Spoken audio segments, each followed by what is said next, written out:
I'm Teisha Bader with the JBS News Update for Tuesday, March the 15th, 2016.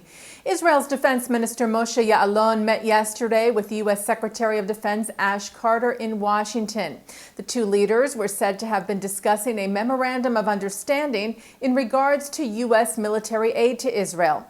While there was no official word yet on the defense aid package, Pentagon Press Secretary Peter Cook said the two leaders did agree on, quote, cooperation in the cyber domain to enhance their nation's cyber defense capabilities.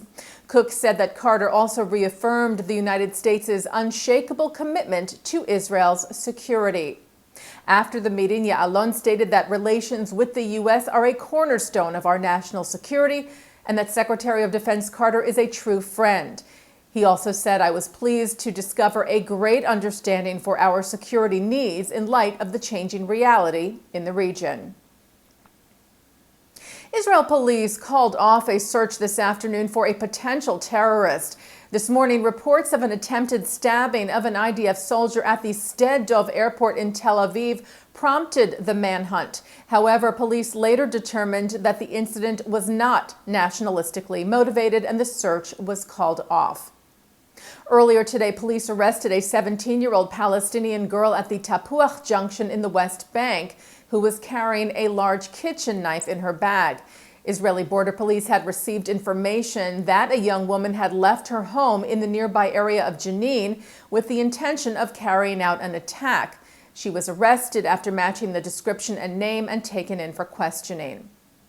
Yesterday, border police officers and military police detained two Palestinian women when they found several knives on them during a routine search at a security checkpoint near Jerusalem.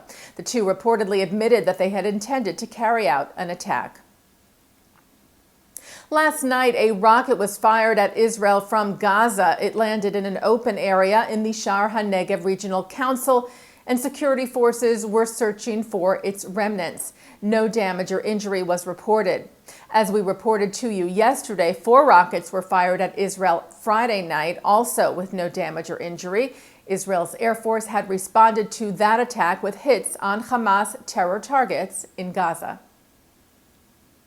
France's special peace envoy Pierre Vimont arrived in Israel on Sunday. He met with Israeli Foreign Ministry Director General Dori Gold, as well as with other Israeli officials in Jerusalem, and today was heading to Ramallah to meet with officials in the Palestinian Authority. Vimont is in the region to discuss a French initiative aimed at jump-starting the Israeli-Palestinian peace process. Israel maintains that any peace dealings must be made in direct talks between Israel and the Palestinians and not through outside parties. The Arizona State House of Representatives approved an anti-BDS legislation yesterday. A bill sponsored by Republican Speaker David Gowan would bar state and local governments from doing business with companies that boycott Israel. It passed yesterday by a vote of 42 to 16. The Arizona Senate passed the bill by a vote of 23 to 6 last week. Arizona Governor Doug Ducey is now expected to sign the bill into law. Similar legislation was passed earlier this month in Colorado and Florida.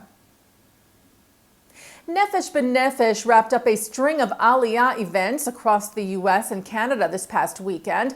On Sunday, the Spring Aliyah Fair was held in Los Angeles, where professionals were on hand to give advice to those thinking about making the move to Israel on matters like serving in the IDF, employment, taxes, and retirement. Similar fairs were held over the last week and a half in Chicago, Florida, Baltimore, Washington, D.C., and in New York City, where a record number of over 1,300 people were in attendance at the Crowne Plaza in Times Square, an increase of 30% from last year. The Spring Aliyah Fair, which also made stops in Montreal and Toronto, was organized with the help of Israel's Ministry of Immigrant Absorption, the Jewish National Fund, the Jewish Agency, and JNF USA. Nefesh B'Nefesh works with the Jewish Agency and the Israeli government to ease the process for those seeking to move to Israel, make Aliyah, from the U.S., Canada, and the U.K. And taking a look now at our programming for tonight on JBS at 7 o'clock, President of the Union for Reform Judaism, Rabbi Rick Jacobs, remarks from the 2015 URJ Biennial in Orlando. At 8 o'clock, Professor of Religious Studies at Indiana University, Shaul Magid, discusses Martin Buber and Christianity. That's from the Limud New York 2016 conference in Stanford. At 9 o'clock, Mark Golub sits down with Rabbi Uri Regev, President and CEO of Chidush for Freedom of Religion and Equality in Israel on L'Chaim. And at 10, a musician and an author who left the Orthodox Jewish world talk about their journeys with the Jewish Week's Sandy Borowski at New York's Rodef Shalom.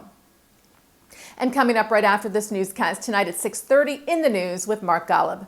And that's the JBS News Update for Tuesday, March the 15th, 2016. I'm Teisha Bader.